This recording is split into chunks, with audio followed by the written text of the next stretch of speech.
Good morning from WKYT News. I'm Bill Bryant, and we welcome you to Kentucky Newsmakers. Later, we'll be hearing from the Better Business Bureau on some scams that are out there, including rent scams, a big issue right now. That shortly, but first, our campaign 2026 coverage continues. Since Republican Congressman Andy Barr decided to run for the U.S. Senate, his House seat will be open next year. So far, 3 Democrats and 3 Republicans are in the running for the seat to represent Central Kentucky in Washington. We talked to Democrats David Kloiber and Sherilyn Stevenson shortly after they announced. And now Zach Dembo is joining us. It may not be a household name, but Dembo says his Kentucky roots stretch back to the mid-1700s. Dembo served in the military, taught school, and was an assistant U.S. attorney. He also worked in Governor Andy Beshear's administration in Frankfort. Mr. Dembo joining us now. Welcome. We appreciate you coming in. Thanks very much for having me, Bill. Tell us some things about yourself and how you arrived at this decision to run for Congress. Sure. So I decided to run because Kentuckians deserve someone who will fight for them and someone who's going to stand up to the powerful in D.C. And as you read, I've done that my whole career, either as a federal prosecutor, prosecuting abuses of power, whether in the Navy, prosecuting crimes and ensuring that servicemen and women get legal representation, or in my very first job as a teacher, making sure that students get the education they deserve. And so seeing what's coming out of DC now, I wanted to be that voice to stand up for Central Kentucky and to stand up to some of the corruption we're seeing out of DC. Ultimately, that was why I felt like I had to stop being a federal prosecutor. I felt like I had no choice but to resign, but I didn't want that to be the end of my public service to Kentucky and America, which is why I decided to launch this campaign. Is it fair to say that if you were elected, the 6th District would be represented very differently than it is now by Republican Congressman Andy Barr, who has won in the district 7 times? It is very fair to say that. You know, it seems to me that Congressman Barr is focused largely on his next political job and is a career politician. I, on the other hand, am a newcomer to politics and not interested in anything other than serving the people of Kentucky. I think that I would have a very different approach to D.C. than Congressman Barr, who seems to be solely interested in his political ambitions. When you say there is corruption in Washington, what are you zeroing in on? I think anyone in Kentucky can tell you that it's looked like the rich and powerful in D.C. have left the people of Central Kentucky behind. And you can see that in all sorts of ways. But, you know, one of the things we're hearing about a lot these days is the Epstein files. And I think that is a great example of corruption in D.C., wherein the president promised to release them and has failed to do so. And, you know, where I come from, you keep your promises. And not only that, but as a prosecutor, I know these victims deserve justice too. So I don't care if Democrats or Republicans are hurt by the release of the Epstein files. We need to be transparent, and we need to make sure that we aren't protecting the rich and powerful at the expense of normal, hardworking Kentuckians. Is that something you talk about out on the stump? You know, I've been asked about it, especially given my federal prosecutor background, and yeah, I've spoken about it a little bit. I'll admit that most of my focus is on making sure that Kentuckians have affordable prices, good paying jobs, and access to health care. And that's what I'm mostly focused on. But when asked, that is what I say, that they should absolutely release these files. All right, the big, beautiful bill, as the president and Republicans called it, now the budget law. Republicans in the race say that they completely support President Trump and his priorities. We've had the 3 active candidates on, and 2 of the 3, but they have all said, at least publicly, that's where they are. Do you believe that the tax and spending plan will be a major issue in the upcoming campaign? I absolutely do, and I have to say I watched those interviews and was very disappointed, particularly Mr. Alvarado on this program characterized Trump's policy as Kentucky first.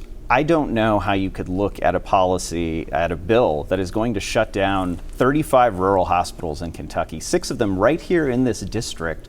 I don't know how you could look at that and say that's Kentucky first. I don't know how you could look at a bill that's going to give the top 20% of income earners a tax break and hurt the bottom 20% and say that's Kentucky first. I think the bill is absolutely going to be a huge issue in this campaign because my worry is it's going to hurt Central Kentuckians, and therefore I'm against it.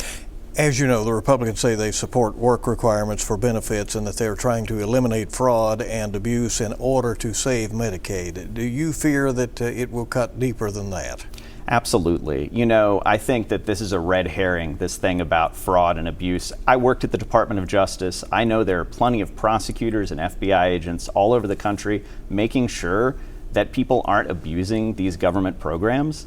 And so I think what they're really trying to do is kick people off Medicaid. As you probably know, 2/3 of people on Medicaid have a job anyway, and then a significant portion of the rest are elderly or disabled. And so the idea that work requirements are somehow needed when we already have good law enforcement entities enforcing this, I think is just a smoke and mirrors game, typical DC, to try to kick people off. And so I absolutely think, you know, you've probably saw the projections, more than 200,000 Kentuckians kicked off Medicaid. That's what an independent study has said is a possibility. So I fear it's going to be way, way worse than what the Republicans are trying to have us believe. Do you think a freshman Democratic member of the House could have much influence over where things may be headed if that is the horizon? I do for several reasons. First, as you're aware, the majority in the House is only 4 people. And so any race, including this one, could be the one that makes the difference in terms of whether the House is representing the priorities of the American people or just the priorities of the president. The second thing I'd say is one of the things I learned when I was in the Navy on active duty or as a prosecutor is how to be a member of a team, no matter what someone's politics are or what they come in believing. You know, when I showed up to boot camp or when I showed up to the trial as a prosecutor, we left our politics at the door and it was about achieving the mission. And that's the mindset I would bring to DC. Mr. Dembo, Social Security will be in a position to only pay 80% of its obligations by 2032 or 2033. Do you hope to find a way to shore it up before it comes to that? Absolutely. I think it's very clear that right now, the way that the federal government is being run is not sustainable. I think there are ways to fix that. I certainly don't think it's the way that this Congress is doing, which is adding $3 trillion to the debt. But I absolutely aspire to change that. And I think what we need are people focused on people and not party. And that's primarily what I would go to DC to do. Immigration is an issue in this country. Obviously, border crossings are down substantially since President Trump took office. Do you support his approach to that issue? I don't. I find that the way they are enforcing immigration law is un-American, and it doesn't take into account people's due process and constitutional rights. Now, let me be clear. I am for a secure border. And not only that, but I'm the only candidate on either side of this race that can say they've prosecuted individuals who were here illegally and committed crimes. And when I did that, I think that was 100% the right thing to do. But what I don't support is masked men raiding church parking lots, raiding schools, creating a culture of fear. That is not the American values that I signed up for when I swore an oath to the Constitution 4 times, and that is not how our immigration policy should be working. Does the country need to create a more clear path to citizenship and do some immigration reform once again, which has not been done comprehensively in decades? Yes, absolutely. I think the flip side of making sure we have secure borders and that people who are here committing crimes are prosecuted to the fullest extent of the law and deported is that folks who've been here for 20, 30 years working hard and contributing to their community deserve a path to citizenship. And I think it is unconscionable that Congress has not fixed that yet. Just before we started this interview, Apple announced that it will be moving its glass production for its phones, more of that to the United States. In fact, apparently all of it to the United States and all of it to Harrodsburg in the 6th Congressional District. Does that provide any evidence that President Trump's strategy to try to return manufacturing jobs to this country is working? Look, I'm the first to want good paying jobs in the 6th District. And if indeed this announcement with Apple pans out, I'm all for the folks of Harrodsburg getting those jobs. But what I'm hearing out on the trail is not that these tariffs are helping Kentuckians or helping jobs. I'm hearing about the impact it's having on the bourbon industry. I drove here in a Toyota made in Georgetown. I'm worried about the impact there. And just the other day, I was talking to someone who works in manufacturing who said he had most of his parts made abroad and he has a good Kentucky company here. And he had to stay up multiple nights because the tariffs keep changing, and he doesn't know how to correctly predict what he's supposed to do as a businessman. That sort of uncertainty, I think, is really putting a damper on our central Kentucky economy. I'm excited about the Apple announcement, but I think that's the exception rather than the rule. I think these tariffs are really hurting central Kentucky. Let's talk about the 6th District, which is an interesting place. It is urban. Lexington is 44% of the district, but not half of it. So most of it is outside of Lexington. You have the growing cities of Richmond and Nicholasville and Georgetown and Winchester. You have a lot of farmland, the plowed ground, as some refer to. How difficult is it to appeal in a district that is really that diverse? I couldn't agree with you more about what a special place the 6th District is. This has been home for me. And, as you alluded to in the intro, my family's been in Kentucky for 9 generations. And up until my mother, who was the first to go to college, they were all doing the same thing, which was farming. So I'm familiar with the plowed ground, and that's where my mom grew up, setting tobacco when she started at the age of 5. What I would say is, what I'm hearing when I'm out here in the 6th District is that people don't wake up thinking about what party they are or how they want to vote. They're thinking about how to help their families. And that's the same way that I look at this race, which is I'm getting in first as a Kentuckian and a public servant, and a Democrat last. And so I'm most interested in how can I help these central Kentuckians, and whether they're in rural, suburban, or urban settings, they all want the best things for their family, and that's what I want too. That sounds familiar. Governor Beshear is testing the waters to run for president, and makes the case that Americans don't follow politics as closely as politicians would like to think they do. Have you talked to Beshear about your race? I have, yes. I have talked with him, and you're absolutely right that what I'm saying is familiar, because I learned a lot of what I know about Kentucky politics from Governor Beshear and seeing how he focuses on what matters to people. And I think that is a great star to follow as you're looking to how to get to Kentuckians where they live, and how to talk about things that matter to them rather than what matters to us or to national parties in DC. We need to be listening, and we need to be going to people and meet them where they are, which I think Governor Beshear is wonderful at, and that's what I've tried to learn from him. Do you think he will endorse in this race? I don't believe he will. I know that he is very excited about the possibility of flipping this seat. I know that he is going to do everything possible to ensure that this seat is returned to Democrats, but I don't anticipate that he's going to endorse, at least at this juncture. You had a good fundraising start. How do you get there from here in the battle for first the Democratic nomination? You face Sherilyn Stevenson, who has the endorsement of Lieutenant Governor Jacqueline Coleman and some other establishment Democrats, and then former Lexington Councilman David Kloiber proved that he can self-finance a campaign by writing a check for about $500,000 in 2022 when he ran for mayor. How will you be able to win in that situation?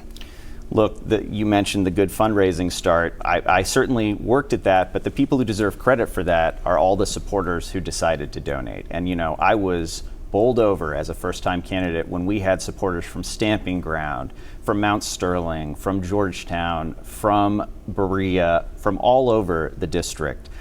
I think there's excitement about having a new face, and also someone who's been focused on serving people over politics his whole career. And so I'm certainly going to continue working as hard as I can, and I'm going to go out and meet as many folks as I can. But that fundraising number really deserves credit for my supporters, the ones who deserves credit for that, not for me. Can a Democrat win in the 6th District, where the last Democrat to win was Ben Chandler 15 years ago in 2010? Or will it require there be some kind of national wave for Democrats in order for a Democrat to prevail in what many see as a reddish-purple district? Well, as you said, I've not run for office before, so I kind of approach this from my perspective as a prosecutor. And if I'm prosecuting this case, I would say, first of all, this bill that we've talked about that they passed is exactly the wrong thing for Central Kentucky. And I think when you look at the fact that it was a Republican Congress, including Congressman Barr, who voted for it, I think that's a powerful message. The other thing I'd add is, although he wasn't on the ballot, when you look at it, my old boss, Governor Andy Beshear, won the district by 20 points.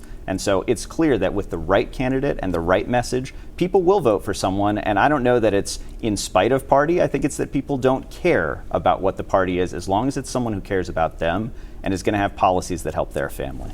We appreciate you coming by. Keep us up to date on your campaign. Will do. Thanks for having me. Everybody stay with us on WKYT's Kentucky Newsmakers, and Heather Clary will be here from the Better Business Bureau next.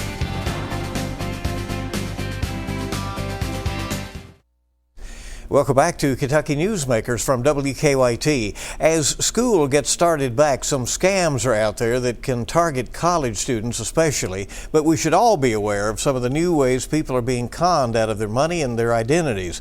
Heather Clary is joining us now from the Better Business Bureau of Greater Kentucky and South Central Indiana.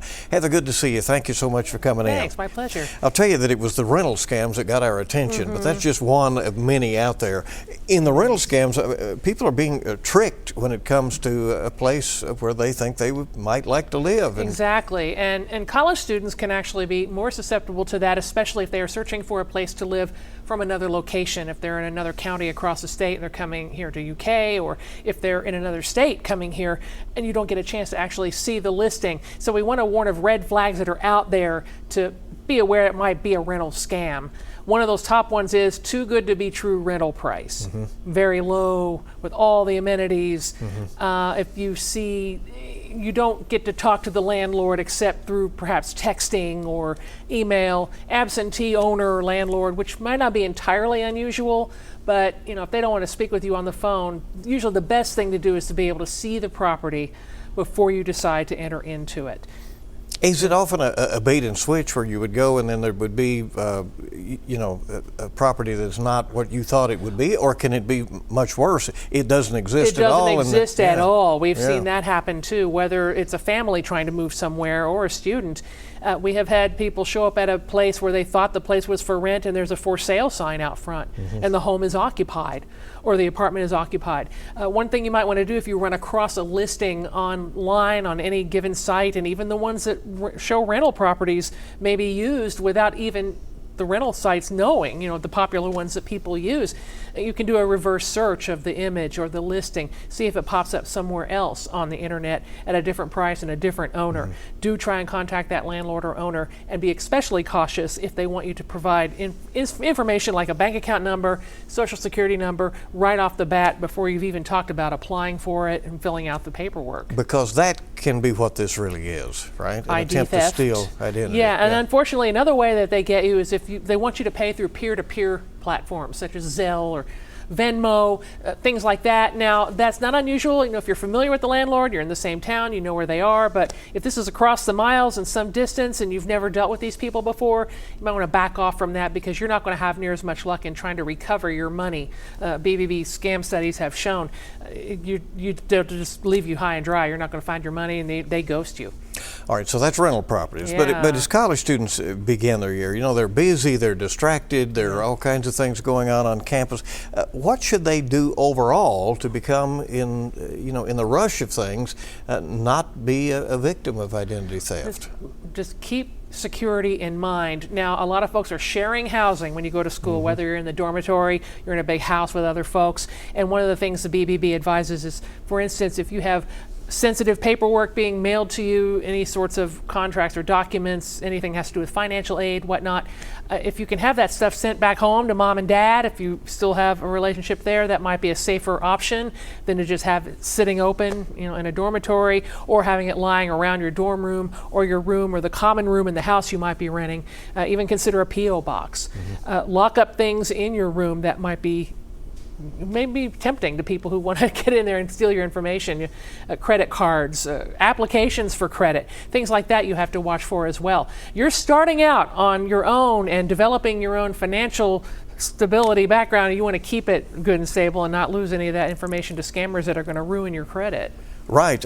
So how can people, can they check their credit scores without that impacting their credit, which at least used to be something that people feared? Yeah, they did, definitely. You can get on annualcreditreport.com, which is the one-stop website. It's been around for some time, that allows you to check your credit report no matter what age you are, and it's a lot more frequent than it used to be since COVID. I think you can do it as much as monthly or weekly. Equifax, TransUnion, and Experian. Those are the three major ones. You can check to see what your credit report is showing. It won't necessarily show you the score. You can purchase that separately, but you want to see what kind of activity has been going on. And if it's something you don't recognize, that's time to jump on top of that and dispute that with the credit reporting agency so that it doesn't damage your reputation. So you would recommend that people do that with some regularity? Oh, yeah, definitely, because you never know how much of your information is really out there. It can be stolen from you and you don't even know it. You're on all sorts of websites, people are hacking phones. Just be mindful of any odd texts or emails or messages you receive that don't seem like anything you would have a part in. And if it looks like something where accounts have been opened in your name and such, you do want to delve into that a little more deeply. Do even you get surprised by some of the scams that are out there? Once in a while, someone will call and will say, "You're kidding, right?" You and I were discussing earlier about the toll scam that everyone's getting on. Who heard of that one, But it's another method where they're trying to frighten you into taking action, or negative information, a negative outcome will happen. You'll be sued, arrested, this That's kind of typically thing. a text that people have been getting. Yes. And it's tolls, or you owe for a speeding ticket or something else, and they ask you to click on and pay now, Right, or you don't the want next to do day that. or two. Right, you don't want to be trouble. doing that. And if you were to pay something online, of course, a credit card is the best way to go. Now, we know, like, for instance, college students, we don't want them to start running up those credit cards right away, or perhaps you're using a parent's credit card. But if you're going to be buying something online, a computer to help you with your studies, whatever it might be, you might want to consider a credit card, because if something doesn't arrive, you have that capability to dispute a charge if you don't get what you were supposed to get, or you get sucked into some website that turned out not to be the real deal at all. You remember back in the day when we were on campus, there would be the credit card companies would set up, and they and they would really push you to get a credit card. Those options are still out there, but again, one card, you would say? Well, it just kind of depends. And some people like to go with, I'm going to get one of those reloadable credit cards to use for expenses and whatnot. And, that helps you keep on a budget as well. But just different ways to do it. Keep a handle on your finances. Don't be sharing credit cards with people. Again, be sure your computer is safe. Be sure you have virus protection. If you're in an area using general Wi-Fi, like in a student center or something, don't be visiting websites that have private information on them that you don't want out there, just to be on the safe side. Summer's wrapping up. Time flies these days, know. and before you know it, there will be the holiday drives begin and all that.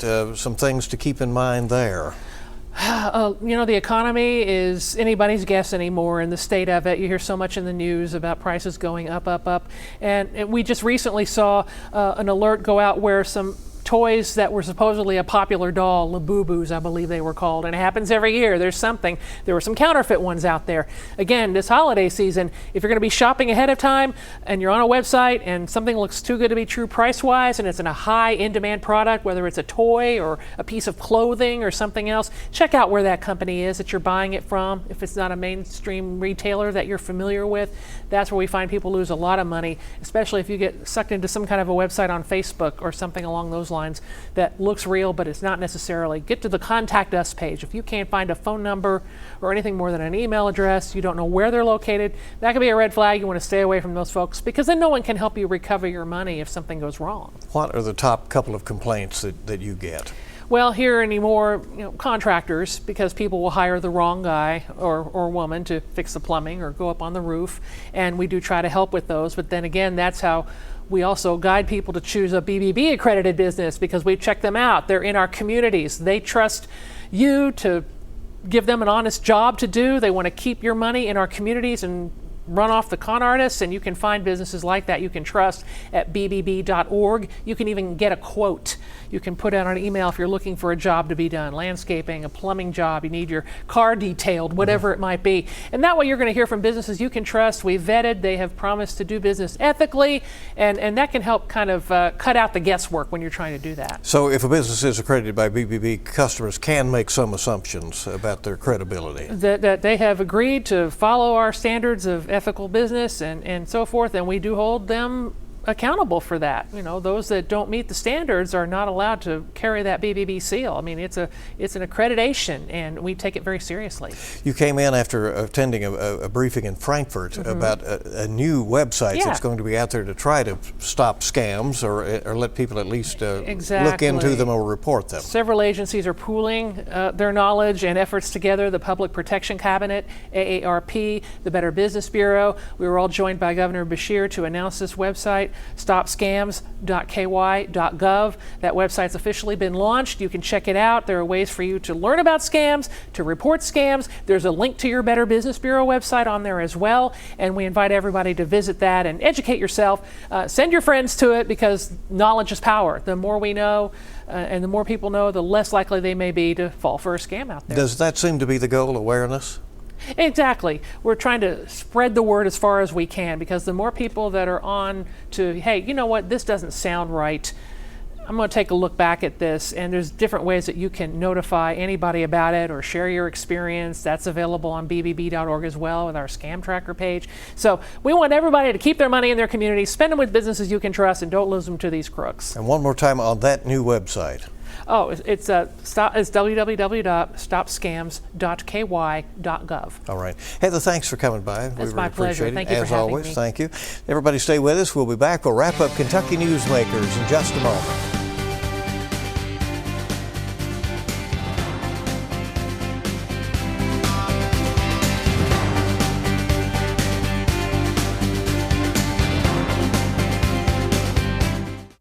And then it goes on the regular times, 10 Sunday and 11:30. Before we go, we do want to thank you for joining us, and we have scheduled Lexington Mayor Linda Gorton as one of our guests next week after her announcement that she will be running for a third term leading Lexington. We do appreciate you being along for this edition of Kentucky Newsmakers. Remind you to stay with WKYT on air and online for all the latest news, and we hope you make it a good week ahead.